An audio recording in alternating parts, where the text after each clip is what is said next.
Videos देखने के लिए सब्सक्राइब करें जनसत्ता.com, बेल आइकन दबाकर पाएं लेटेस्ट नोटिफिकेशन। नमस्कार, स्वागत है आपका जनसत्ता में और मैं हूं कुमार संभव जैन। मैं आपके सामने हाजिर हूं अब तक के कोरोना अपडेट्स के साथ। राष्ट्रीय राजधानी दिल्ली में अनलॉक 3 को लेकर केजरीवाल सरकार और एलजी अनिल बैजल एक बार फिर आमने सामने आ गए हैं। शुक्रवार को दिल्ली के एलजी अनिल बैजल ने केजरीवाल सरकार के अनलॉक 3 के 2 अहम फैसले खारिज कर दिए। केजरीवाल सरकार ने दिल्ली में होटल खोलने और ट्रायल बेसिस पर एक हफ्ते के लिए साप्ताहिक बाजार खोलने की अनुमति दी थी। अब एलजी अनिल बैजल ने केजरीवाल सरकार के इन दोनों फैसलों को खारिज कर दिया है।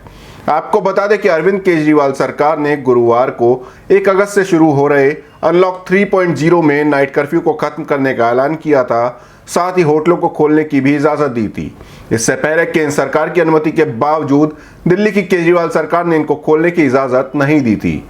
वहीं एलजी के फैसले पर आम आदमी पार्टी ने प्रतिक्रिया दी है। आम आदमी पार्टी के प्रवक्ता राघव चड्ढा ने कहा कि अब केंद्र सरकार दिल्ली सरकार के अधिकार में दखल देना बंद करे। उन्होंने कहा कि केंद्र को दिल्ली सरकार को दुख देकर और दिल्ली सरकार को पीड़ा देकर सुख का अनुभव होता है। चुनी हुई दिल्ली सरकार के कामकाज में केंद्र दखल देना बंद करे। बैंक लोन चुकाने पर छूट की अवधि बढ़ाने को लेकर बैंक और सरकार आमने सामने आ गए हैं। एक तरफ देश के सबसे बड़े बैंक एसबीआई के चेयरमैन रजनीश कुमार इसके विरोध में हैं, तो दूसरी तरफ वित्त मंत्री निर्मला सीतारमण ने छूट बढ़ाने के संकेत दिए हैं। निर्मला सीतारमण ने शुक्रवार को कहा कि वित्त मंत्रालय आरबीआई के साथ मिलकर लोन चुकाने में छूट की अवधि को बढ़ाने पर विचार कर रहा है। यही नहीं, उन्होंने हॉस्पिटैलिटी सेक्टर का जिक्र करते हुए कहा कि मैं लोगों की समस्याएं पूरी तरह समझती हूं।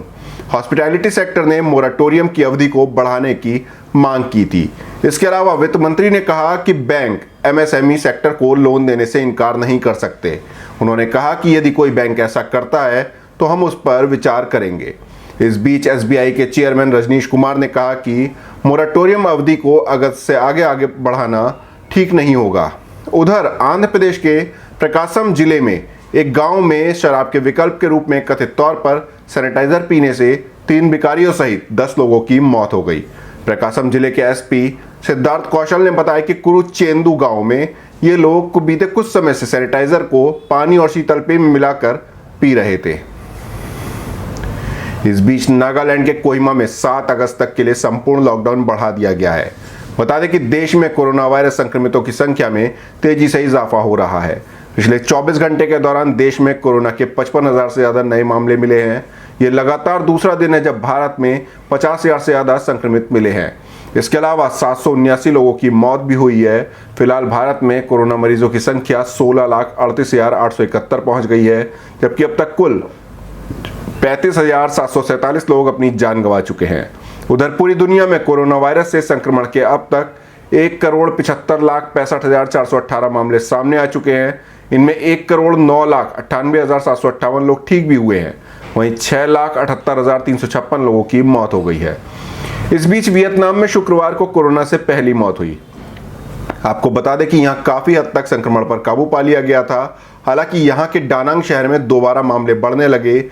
वियतनाम में अब तक 546 लोग संक्रमित हो चुके हैं। वहीं ब्राजील के राष्ट्रपति जायर बोल्सोनारो ने कहा कि उनके फेफड़ों में मोल्ड है, वो कमजोर महसूस कर रहे हैं। इस समय वो एंटीबायोटिक्स ले रहे हैं। आपको बता दें कि फेफड़ों की खाली जगह में बैक्टीरिया या फंगल स्पोर बनने को मोल्ड कहते हैं। इससे टीबी भी हो सकती है। इससे पहले बोल्सोनारो कोरोना वायरस की चपेट में भी आ गए थे।